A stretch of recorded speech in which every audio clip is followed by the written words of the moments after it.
Hello दोस्तों, मैं दीपक अपने चैनल जीके विद दीपक में आप सभी का स्वागत करता हूं। आज मैं आपके लिए फरवरी मंथ की करंट अफेयर लेकर आया हूं, जिसमें 40 क्वेश्चन है और ये बहुत ही महत्वपूर्ण क्वेश्चन है। और हाँ दोस्तों, एक बात और बतानी है, मैंने शायद 15-20 दिन हो गए वीडियो अपलोड नहीं की है।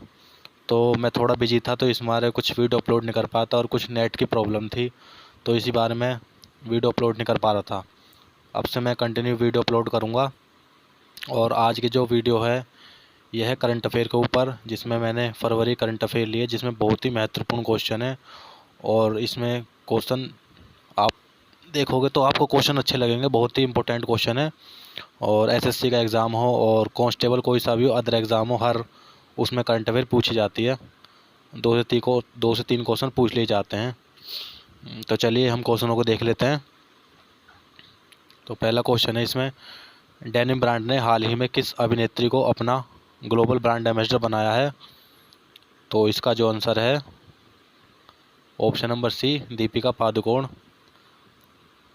इसके बारे में पढ़ते हैं। डेनिम ब्रांड ने हाल ही में अभिनेत्री दीपिका पादुकोण को अपना ग्लोबल ब्रांड एम्बेसडर बनाया है। दीपिका पादुकोण विख्यात बैडमिंटन खिलाड़ी प्रकाश पादुकोण की बड़ी पुत्री हैं। दीपिका के हिंदी फिल्म करियर की शुरुआत ओम शांति ओम से हुई। अगला क्वेश्चन देख लेते हैं। हाल ही में किस देश ने महिलाओं के लिए सशस्त्र बल में प्रवेश की अनुमति दी है? तो जो इसका आंसर है हमारा ऑप्शन नंबर ए, सऊदी अरब ने। इसके बारे में पढ़ लेते हैं। सऊदी अरब ने महिलाओं के लिए सशस्त्र बल में प्रवेश की अनुमति दी है। महिलाओं को अब सिपाही, लॉन्स कॉर्पोरल, कॉर्पोरल सार्जेंट और स्टाफ सार्जेंट के रूप में भी भर्ती किया जाएगा। सरकार ने महिला आवेदकों के लिए कुछ अतिरिक्त मानदंड भी जोड़े हैं। इस कदम का उद्देश्य देश में महिलाओं के अधिकारों को बढ़ाना है। अगला क्वेश्चन देख लेते हैं। निम्न में से किसे पीपल्स डेमोक्रेटिक पार्टी यानी पीडीपी के अध्यक्ष पद के लिए लगातार 5वीं बार नियुक्त किया गया है? तो इसका जो आंसर हो जाएगा ऑप्शन नंबर सी, महबूबा मुफ्ती, यानी ये जम्मू कश्मीर के पूर्व मुख्यमंत्री हैं। इसके बारे में पढ़ते हैं। जम्मू कश्मीर के पूर्व मुख्यमंत्री महबूबा मुफ्ती को 3 साल के लिए फिर से सर्वसम्मति से पीपल्स डेमोक्रेटिक पार्टी का अध्यक्ष चुना गया है। उल्लेखनीय है कि मुफ्ती मोहम्मद सईद ने नेशनल कॉन्फ्रेंस के क्षेत्रीय विकल्प के तौर पर पीपल्स डेमोक्रेटिक पार्टी पीडीपी का वर्ष 1998 में गठन किया है। और हाँ दोस्तों, अगर आपको वीडियो अच्छी लग रही हो तो इस वीडियो को लाइक और एक प्यारा सा कमेंट करना और बताना कि आपको क्वेश्चन कैसे लग रहे हैं। क्योंकि देखो दोस्तों, वीडियो बनाने में बहुत टाइम लगता है, तो आप एक सब्सक्राइब तो कर सकते हैं और एक लाइक और चैनल को सब्सक्राइब जरूर करना। ठीक है, तो चलो आगे देख लेते हैं क्वेश्चन। तमिलनाडु सरकार ने सरकारी कर्मचारियों की रिटायरमेंट आयु को बढ़ाकर कितने साल करने की घोषणा की है? तो जो इसका आंसर हो जाएगा ऑप्शन नंबर सी, 60 यानी 60 साल। इसके बारे में पढ़ते हैं। तमिलनाडु सरकार ने सरकारी कर्मचारियों की रिटायरमेंट आयु को बढ़ाकर 60 साल करने का घोषणा किया है। इसमें शिक्षक और सरकारी कंपनियों के कर्मचारी भी शामिल हैं। तमिलनाडु के मुख्यमंत्री ई के पलानीस्वामी ने राज्य विधानसभा में राज्य सरकार के कर्मचारियों की सेवानिवृत्त आयु 59 से बढ़ाकर 60 वर्ष करने की घोषणा की है। मुख्यमंत्री ने विधानसभा में कहा कि इससे पहले उनकी सरकार ने कोविड-19 के दौरान मई 2020 में रिटायरमेंट आयु को 58 से बढ़ाकर 59 करने का निर्णय लिया था। अगला क्वेश्चन देखते हैं। निम्न में से किस देश ने भारत समेत दुनिया के पेशेवर लोगों के लिए ग्रीन कार्ड पर लगी रोक को हटा दिया है? तो जो इसका आंसर है ऑप्शन नंबर डी, अमेरिका है। इसका पढ़ लेते हैं इसके बारे में। अमेरिका ने भारत समेत दुनिया के पेशेवर लोगों के लिए ग्रीन कार्ड पर लगी रोक को हटा दिया है। अमेरिका के राष्ट्रपति जो बाइडेन ने पूर्व राष्ट्रपति डोनाल्ड ट्रंप के कोरोना वैश्विक महामारी के दौरान ग्रीन कार्ड जारी करने पर रोक लगाई को हटा दिया है। ग्रीन कार्ड को आधिकारिक रूप से स्थायी निवासी कार्ड भी कहा जाता है। बाइडेन ने कहा कि वैध एवर्जन को रोकना अमेरिका के हित में नहीं है। अगला क्वेश्चन देख लेते हैं। नागालैंड में केंद्र और राज्य सरकार ने शिक्षा की गुणवत्ता में सुधार हेतु विश्व बैंक के साथ कितने लाख डॉलर के समझौते पर हस्ताक्षर किए हैं? तो जो इसका आंसर है ऑप्शन नंबर डी है, 6 करोड़ 80 लाख डॉलर। इसके बारे में पढ़ते हैं। नागालैंड में केंद्र और राज्य सरकार ने शिक्षा की गुणवत्ता में सुधार के लिए विश्व बैंक के साथ 6 करोड़ 80 लाख डॉलर के समझौते पर हस्ताक्षर किए। इस समझौते से कक्षा में शिक्षा के स्तर में सुधार होगा और शिक्षकों की क्षमता भी बढ़ेगी। इसके अतिरिक्त इससे छात्रों और शिक्षकों को ऑनलाइन शिक्षा के लिए आवश्यक प्रौद्योगिकी हासिल करने में मदद मिलेगी। अगला क्वेश्चन देखते हैं। मध्य प्रदेश के मुख्यमंत्री शिवराज सिंह चौहान ने मध्य प्रदेश के होशंगाबाद शहर का नाम बदलकर क्या रखने की घोषणा की है? तो जो इसका जो शहर का नाम बदला है, इसका आंसर है ऑप्शन नंबर ए, नर्मदापुरम। इसके बारे में पढ़ते हैं। मध्य प्रदेश के मुख्यमंत्री शिवराज सिंह चौहान ने मध्य प्रदेश के होशंगाबाद शहर का नाम बदलकर नर्मदापुरम रखने की घोषणा की है। होशंगाबाद शहर का नाम एक हमलावर होशंग शाह के नाम पर रखा गया था, जो मालवा का पहला शासक था। यह जिला नर्मदा यानी नर्मदा प्रभाग और बरार का हिस्सा था। होशंगाबाद नर्मदा नदी के किनारे सुंदर घाटों के लिए प्रसिद्ध है। इसका प्रमुख आकर्षण सेठानी घाट है। होशंगाबाद का नाम अब नर्मदा नदी के नाम पर नर्मदापुरम रखा जाएगा। नर्मदा नदी मध्य प्रदेश की जीवन रेखा है। अगला क्वेश्चन देख लेते हैं। किस देश के तेज गेंदबाज धमिक्का प्रसाद ने अंतर्राष्ट्रीय क्रिकेट से संन्यास की घोषणा कर दी है? तो जो ये धमिक्का प्रसाद हैं, ये हैं श्रीलंका के, यानी ऑप्शन नंबर सी। इसके बारे में पढ़ लेते हैं। श्रीलंका के तेज गेंदबाज धमिक्का प्रसाद ने अंतर्राष्ट्रीय क्रिकेट से संन्यास की घोषणा कर दी है। उन्होंने अंतिम टेस्ट मैच वेस्टइंडीज के खिलाफ अक्टूबर 2015 में खेला था।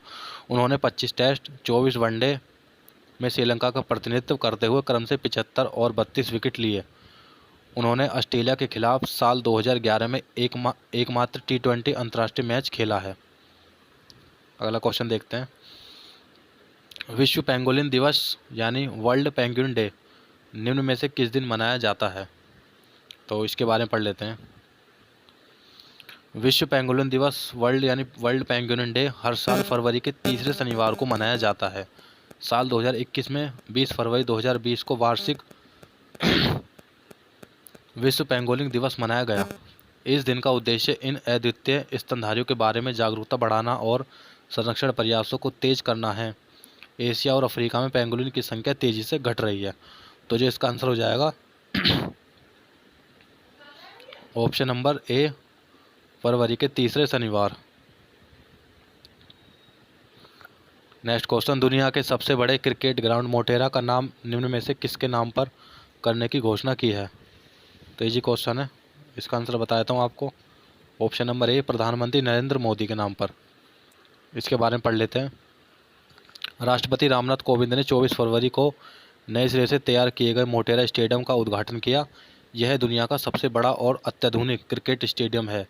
इस स्टेडियम का नाम अब नरेंद्र मोदी स्टेडियम कर दिया गया है। इस स्टेडियम में एक साथ कुल 1,10,000 लोगों के बैठने की सुविधा है और ये वर्ल्ड का भी सबसे बड़ा है क्रिकेट के उससे। अगला क्वेश्चन देख लेते हैं। कोरोना संक्रमण को देखते हुए हरिद्वार कुंभ की अवधि को घटाकर कितने दिन कर दिया गया है? तो जो इसकी अवधि थी अब कर दिए 30 दिन यानी 30 डे। इसके बारे में पढ़ लेते हैं। कोरोना संक्रमण को देखते हुए हरिद्वार कुंभ की अवधि को घटाकर 30 दिन का कर दिया गया। इस साल कुंभ मेला 1 से 30 अप्रैल तक ही चलेगा। बता दें कि पहले कुंभ मेले की शुरुआत 27 फरवरी से होनी थी और इसका समापन 27 अप्रैल को होना था, लेकिन अब कुंभ मेला 1 से 30 अप्रैल तक ही चलेगा। कुंभ मेला हिंदू धर्म का एक महत्वपूर्ण पर्व है। इसमें करोड़ों श्रद्धालु कुंभ पर्व स्थल हरिद्वार, प्रयाग, उज्जैन और नासिक में स्नान करते हैं। इसमें से प्रत्येक स्थान पर प्रति 12वें साल में कुंभ मेला का आयोजन होता है। प्रत्येक 3 सालों के बाद नासिक, इलाहाबाद, उज्जैन और हरिद्वार में बारी बारी से मनाया जाता है। दोस्तों, जो मैं आपको क्वेश्चन बता रहा हूँ ये बहुत ही महत्वपूर्ण क्वेश्चन है और आपको एग्ज़ाम में देखने के लिए मिलेंगे ज़रूर। ठीक है, आप क्वेश्चनों को ध्यान से देखना और जब आप एग्ज़ाम दो तो एग्ज़ाम में देखना क्वेश्चन आपको बिल्कुल ऐसे के ऐसे दिखाई देंगे जैसे मैंने आपको पढ़ाए हैं। ठीक है, चलो अगला क्वेश्चन देख लेते हैं। भारतीय क्रिकेट टीम के किस पूर्व विकेट कीपर बल्लेबाज ने सभी प्रारूपों से संन्यास ले लिया है? तो जो संन्यास लिया है ये हैं ऑप्शन नंबर ए, नमन ओझा। इनके बारे में पढ़ लेते हैं। भारतीय टीम के विकेट कीपर बल्लेबाज नमन ओझा ने 15 फरवरी 2021 को अपने संन्यास की घोषणा कर दी। नमन ओझा के नाम घरेलू क्रिकेटों में रणजी ट्रॉफी के दौरान विकेट के पीछे सबसे ज़्यादा शिकार करने का रिकॉर्ड दर्ज है। इस विकेटकीपर बल्लेबाज ने साल 2010 में श्रीलंका के खिलाफ अपना वनडे डेब्यू किया था। उन्होंने टीम इंडिया के लिए एक टेस्ट, एक वनडे और 2 टी20 मुकाबले खेले हैं। वे आईपीएल में दिल्ली डेयरडेविल्स, राजस्थान रॉयल्स और सनराइजर्स हैदराबाद की तरफ से खेले थे। ठीक है, अगला क्वेश्चन देखते हैं। आईपीएल टीम किंग्स 11 पंजाब की फ्रेंचाइजी ने हाल ही में टीम का नाम बदलकर क्या कर दिया है? तो जो अपनी इन्होंने टीम का नाम बदला है यह है पंजाब किंग्स, यानी ऑप्शन नंबर डी। अब पढ़ लेते हैं। किंग्स 11 पंजाब ने अपना नाम बदल लिया है और इंडियन प्रीमियर लीग आईपीएल के अगले सत्र में यह पंजाब किंग्स टीम कहलाएगी। किंग्स 11 पंजाब आईपीएल की उन 8 टीमों में से है जिसने यूएई में पिछला सत्र खेला था। इस महीने होने वाली आईपीएल की नीलामी से पहले ऑलराउंडर ग्लेन मैक्सवेल को टीम ने रिलीज करने का फैसला लिया। वर्तमान में टीम के कप्तान लोकेश राहुल हैं। इनमें पहले टीम के कप्तान के तौर पर भारतीय क्रिकेट टीम के युवराज सिंह तथा वीरेंद्र सहवाग भी रह चुके हैं तथा ऑस्ट्रेलिया के जॉर्ज वैली भी कप्तानी कर चुके हैं। तो अगला क्वेश्चन देख लेते हैं। निम्न में से किस देश की टीम टी20 क्रिकेट में 100 अंतर्राष्ट्रीय मैच जीतने वाली पहली टीम बन गई है? तो जो अंतर्राष्ट्रीय मैच टीम जीतनी है ये है, इसका नाम है पाकिस्तान क्रिकेट। इसके बारे में पढ़ लेते हैं। अब पाकिस्तान की टीम ने 14 फरवरी 2021 को साउथ अफ्रीका को 3 मैचों की टी20 इंटरनेशनल मैचों की सीरीज के आखिरी मुकाबले में 4 विकेट से हरा दिया। लाहौर के कज्जाफी स्टेडियम में खेले गए इस मैच में पाकिस्तान ने 4 विकेट से जीत हासिल की।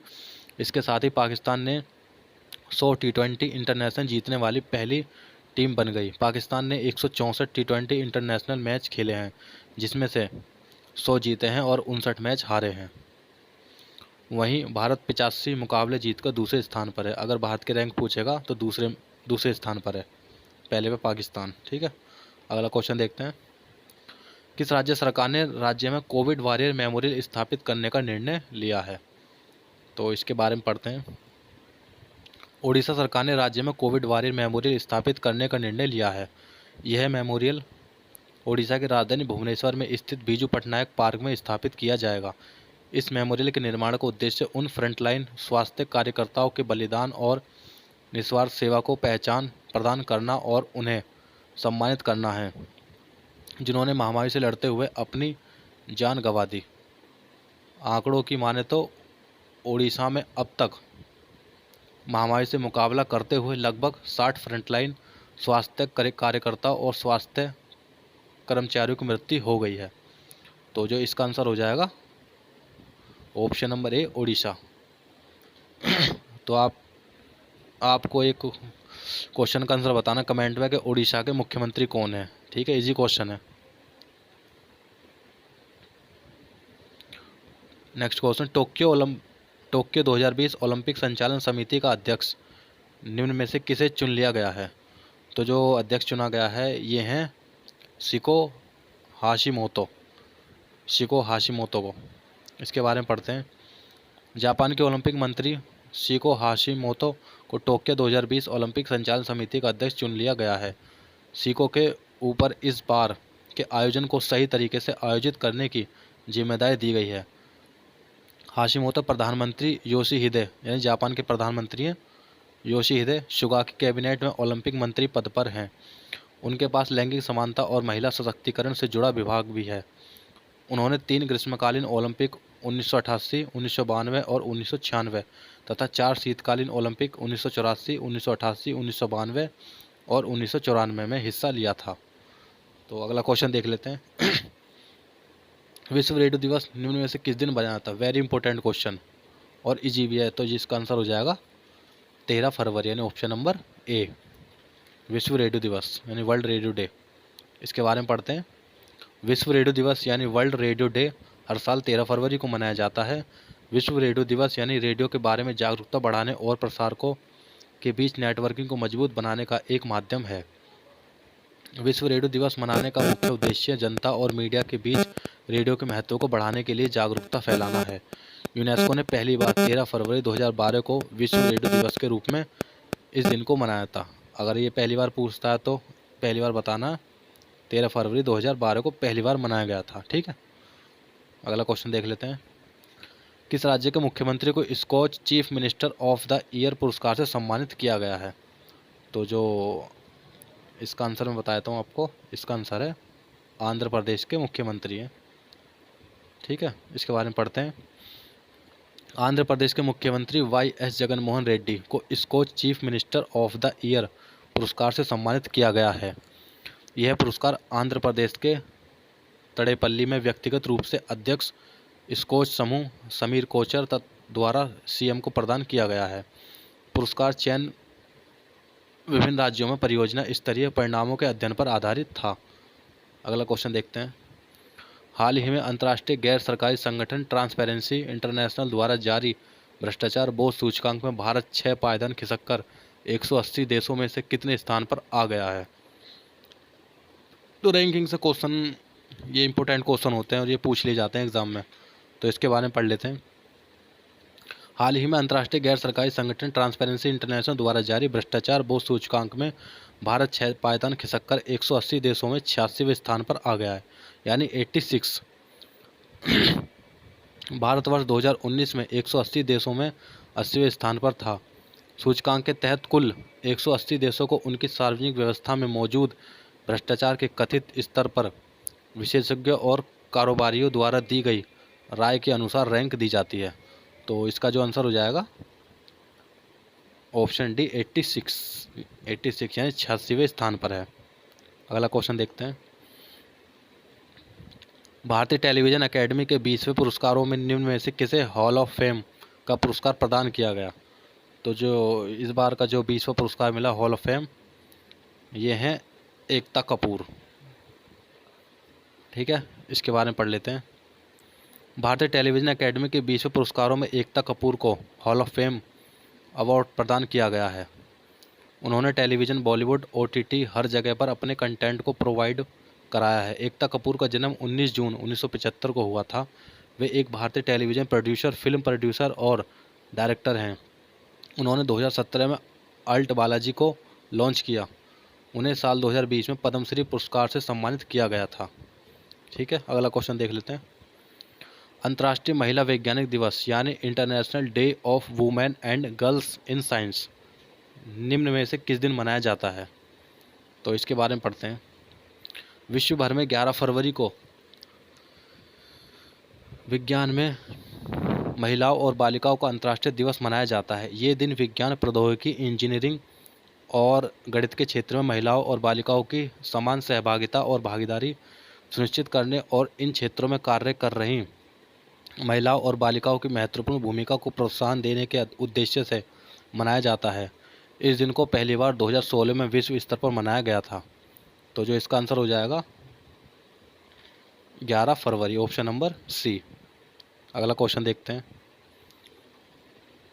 भारत के किस स्टार एथलीट को असम के मुख्यमंत्री सर्बानंद सोनोवाल ने DSP नियुक्त करने का फैसला किया है?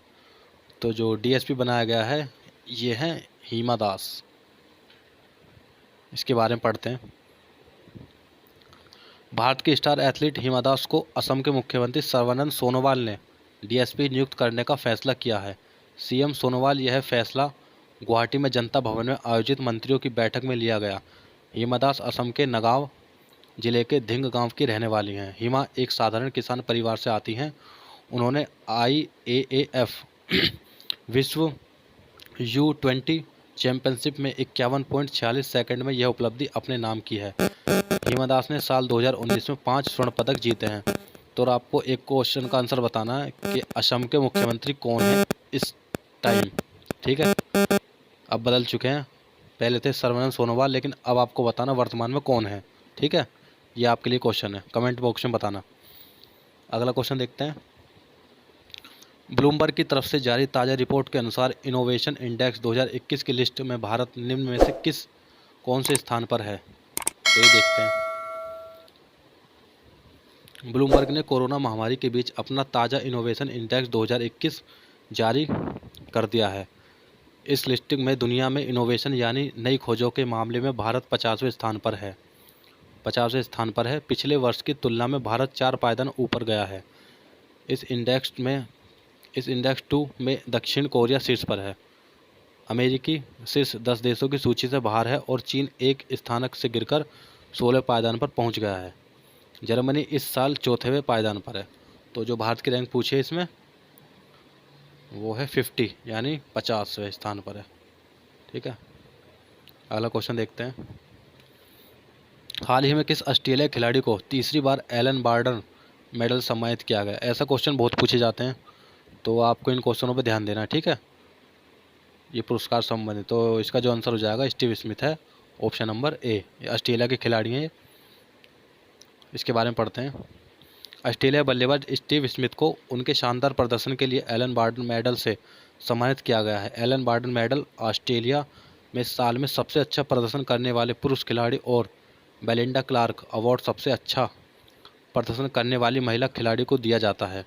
स्मिथ को तीसरी बार एलन बार्डन मेडल मिला है और अब वह सर्वाधिक बार इस पुरस्कार जीतने वाले तीसरे ऑस्ट्रेलिया क्रिकेटर बन गए हैं। उनसे आगे माइकल क्लार्क और रिकी पोंटिंग ही हैं, जिन्होंने 4 बार यह मेडल हासिल किया है। तो अगला क्वेश्चन देख लेते हैं। विश्व दलहन दिवस यानी वर्ल्ड पल्स डे निम्न में से किस दिन मनाया जाता है? इसके बारे में पढ़ते हैं। हर साल 10 फरवरी को विश्व दलहन दिवस यानी वर्ल्ड पल्स डे मनाया जाता है। इसका मकसद दलहन की पैदावार को बढ़ावा देना है। दुनिया में दालों के महत्व को समझाने के लिए वर्ष 2016 को अंतर्राष्ट्रीय दालों का वर्ष घोषित किया गया था। इसके बाद संयुक्त राष्ट्र महासभा ने 10 फरवरी को विश्व दाल दिवस के रूप में मनाने के लिए प्रस्ताव पारित किया था। तब से इसको अंतर्राष्ट्रीय दलहन दिवस के रूप में मनाया जा रहा है। तो इसका आंसर क्या हो जाएगा? 10 फरवरी यानी ऑप्शन नंबर डी। अगला क्वेश्चन देखते हैं। केंद्र सरकार ने अन्य पिछड़ा वर्ग यानी ओबीसी के उप श्रेणीकरण पर रिपोर्ट प्रस्तुत करने हेतु रोहिणी आयोग के कार्यकाल को कितने तारीख तक बढ़ा दिया है? तो इसको देखते हैं। केंद्र सरकार ने अन्य पिछड़ा वर्ग ओबीसी के उप श्रेणीकरण पर रिपोर्ट प्रस्तुत करने के लिए रोहिणी आयोग के कार्यकाल को 31 जुलाई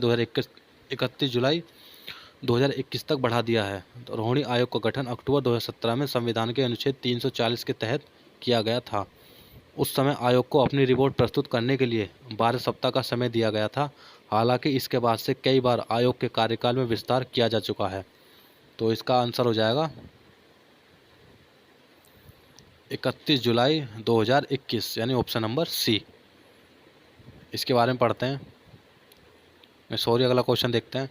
केंद्र सरकार की तरफ से किस राज्य में 18 महीने बाद 4G सेवा को बहाल कर दिया गया है? तो जो इसका आंसर हो जाएगा option number B, Jammu Kashmir में 4G सेवा। इसके बारे में पढ़ते हैं। केंद्र सरकार की तरफ से जम्मू कश्मीर में 18 महीने बाद 4G सेवा को बहाल कर दिया गया है। केंद्र शासित प्रदेश जम्मू कश्मीर में 5 अगस्त 2019 से अनुच्छेद 370 हटाए जाने के बाद से इंटरनेट सेवा बंद चल रही थी। गृह विभाग ने समय समय पर हालात की समीक्षा कर आतंकी हमलों और देश विरोधी गतिविधियों पर अंकुश के लिए हाई स्पीड इंटरनेट की पाबंदी को अनिवार्य बताया। अगला क्वेश्चन देख लेते हैं। किस राज्य के वन विभाग ने मोनाल पक्षी की कलगी को टोपी पर लगाकर पहनने पर रोक लगा दी है? यानी ये एक पक्षी का नाम है मोनाल पक्षी। तो इसका जो आंसर है ऑप्शन नंबर बी है, हिमाचल प्रदेश। इसके बारे में पढ़ते हैं। हिमाचल प्रदेश के वन विभाग ने मोनाल पक्षी की कलगी को टोपी पर लगाकर पहनने पर रोक लगा दी है। प्रधान मुख्य अरण्यपाल वन्य प्राणी ने आदेश में स्पष्ट किया है कि जो भी व्यक्ति मोनाल पक्षी में किसी भी भाग को धारण करेगा उसके खिलाफ वन्य जीव संरक्षण अधिनियम 1972 के तहत कड़ी कार्रवाई की जाएगी। आदेश की अवहेलना पर 3 से 7 साल की जेल और कम से कम 10,000 रुपये जुर्माना लग सकता है। ठीक है, अगला क्वेश्चन देखते हैं। दोस्तों वीडियो को लाइक ज़रूर करना और कमेंट भी, ठीक है, और चैनल को सब्सक्राइब। अगला क्वेश्चन देखते हैं। भारतीय कुश्ती महासंघ WFI ने हाल ही में किन 2 पहलवानों को वार्षिक अनुबंध से बाहर कर दिया है? तो इसका जो आंसर है ऑप्शन नंबर ए है, सुशील कुमार और साक्षी मलिक को। इसके बारे में पढ़ते हैं। भारतीय कुश्ती महासंघ WFI ने पहलवान सुशील कुमार और साक्षी मलिक को वार्षिक अनुबंध से बाहर कर दिया है। इनकी जगह युवा पहलवान अंशु मलिक 57 किलोग्राम और हरियाणा की सोनम मलिक 62 किलोग्राम को ए कैटेगरी में शामिल किया गया है। सुशील और साक्षी अनुबंध के ए श्रेणी का हिस्सा थे, जिसके तहत 2020-21 सीजन के लिए 30 लाख रुपए की वार्षिक वित्तीय सहायता मिली थी। अगला क्वेश्चन देखते हैं। हाल ही में भारतीय रिजर्व बैंक यानी आरबीआई ने कोविड महामारी के प्रभाव के कारण वास्तविक सकल घरेलू उत्पाद यानी जीडीपी यानी ग्रोस डोमेस्टिक प्रोडक्ट वृद्धि दर वर्ष 2021-22 में कितने प्रतिशत रहने का अनुमान लगाया। तो इसके बारे में देखते हैं। सॉरी हाल ही में भारतीय रिजर्व बैंक यानी आरबीआई ने कोविड महामारी के प्रभाव के कारण वास्तविक सकल घरेलू उत्पाद जीडीपी वृद्धि दर वर्ष 2021-22 में 10.5 यानी 10.5% रहने का अनुमान लगाया है। आरबीआई ने पहले ही अपनी मौद्रिक नीति रिपोर्ट में कोविड-19 प्रेरित आर्थिक संकट से निपटने के लिए कई उपाय पेश किए थे। केंद्रीय बजट 2021-22 का उद्देश्य स्वास्थ्य और कल्याण, बुनियादी ढांचा, नवाचार तथा अनुसंधान आदि जैसे क्षेत्रों पर जोर देने के साथ ही विकास की गति को तेज करना है। तो इसका जो आंसर है ऑप्शन नंबर बी 10.5%। अगला क्वेश्चन देखते हैं। किस मंत्रालय ने हाल ही में गोवर्धन योजना पर एक एकीकृत पोर्टल की शुरुआत की है। जो मंत्रालय है इसका नाम है जल शक्ति मंत्रालय। ठीक है, इसका आंसर है। इसके बारे में देखते हैं। जल शक्ति मंत्रालय ने हाल ही में गोवर्धन योजना यानी गोवर्धन पॉलिसी पर एक एकीकृत पोर्टल की शुरुआत की है। गोवर्धन योजना को स्वच्छ भारत मिशन ग्रामीण के दूसरे चरण के तहत प्राथमिकता कार्यक्रम के तौर पर अपनाया जा रहा है। इस पहल का उद्देश्य मवेशियों व जैव कचरों का प्रबंधन करना और किसानों की आय बढ़ाना है। और तो आपको इसका एक क्वेश्चन का आंसर बताना है कि जल शक्ति मंत्रालय किसके हाथ में, यानी इसके मंत्री कौन है जल शक्ति मंत्रालय के। ठीक है, आपको कमेंट बॉक्स में बताना है। तो इसके बारे में अगला क्वेश्चन देखते हैं। भारत 2020 लोकतंत्र सूचकांक की वैश्विक रैंकिंग में 2 स्थान फिसलकर किस स्थान पर पहुंच गया है। तो इसके बारे में पढ़ते हैं। भारत 2020 लोकतांत्रिक सूचकांक वैश्विक रैंकिंग में 2 स्थान फिसलकर 53वें स्थान पर आ गया है। द इकोनॉमिस्ट इंटेलिजेंस यूनिट यानी EIU ने कहा कि प्राधिकारियों के लोकतांत्रिक मूल्यों से पीछा हटने और नागरिकों की स्वतंत्रता पर कार्रवाई के कारण देश 2019 की तुलना में 2020 में 2 स्थान फिसल गया है। हालांकि भारत इस सूची में अपने अधिकतर पड़ोसी देशों से ऊपर है। भारत को साल 2019 में 6.9 अंक मिले थे, जो घटकर 6.61 अंक रह गए हैं। तो इसका जो स्थान पूछा था वह है ऑप्शन नंबर ए 53वें स्थान पर। अगला क्वेश्चन देखते हैं। अमेरिका ने रूस के साथ परमाणु हथियार नियंत्रण संधि न्यू स्टार्ट कितने साल के लिए बढ़ा दी है। तो जो अवधि बढ़ाई है यह है ऑप्शन नंबर सी 5 साल के लिए। इसके बारे में पढ़ते हैं। अमेरिका ने हाल ही में परमाणु हथियारों के भंडार को सीमित करने को लेकर रूस के साथ किए गए परमाणु अयुद्ध समझौते की अवधि 5 साल के लिए बढ़ा दी है। इस संधि का मुख्य उद्देश्य परमाणु हथियारों की होड़ में रोक लगाना था। नई सामरिक शस्त्र न्यूनीकरण संधि संयुक्त राज्य अमेरिका और रूस के बीच सामरिक हथियारों में कमी लाने तथा उन्हें सीमित करने संबंधी एक संधि है। यह संधि 5 फरवरी 2011 को लागू हुई थी। अगला क्वेश्चन देखते हैं। निम्न में से किस देश की सेना ने तख्तापलट कर 1 साल के लिए देश में इमरजेंसी घोषित कर दी है। तो जो देश है इस देश का नाम है म्यांमार, यानी ऑप्शन नंबर बी म्यांमार देश ने। इसके बारे में पढ़ते हैं। म्यांमार की सेना ने तख्तापलट कर 1 साल के लिए देश में इमरजेंसी घोषित कर दी है। इससे पहले म्यांमार में साल 1962 में तख्तापलट किया गया था। इसके बाद 49 साल तक सेना का शासन रहा था। पिछले वर्ष 8 नवंबर को हुए आम चुनाव में व्यापक धांधली के बाद सेना द्वारा जनवरी में तख्तापलट की आशंका व्यक्त की जा रही थी। अगला क्वेश्चन देखते हैं। आरबीआई ने 5 फरवरी 2021 को मौद्रिक नीति समिति यानी MPC की द्विमासिक बैठक में रेपो रेट कितने प्रतिशत पर बरकरार रखा है।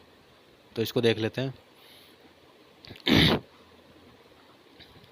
भारतीय रिजर्व बैंक यानी आरबीआई ने 5 फरवरी 2021 को मौद्रिक नीति समिति MPC की द्विमासिक बैठक में रेपो रेट 4% पर बरकरार रखा है। आरबीआई गवर्नर ने वित्त वर्ष 2021-22 में जीडीपी ग्रोथ रेट 10.5%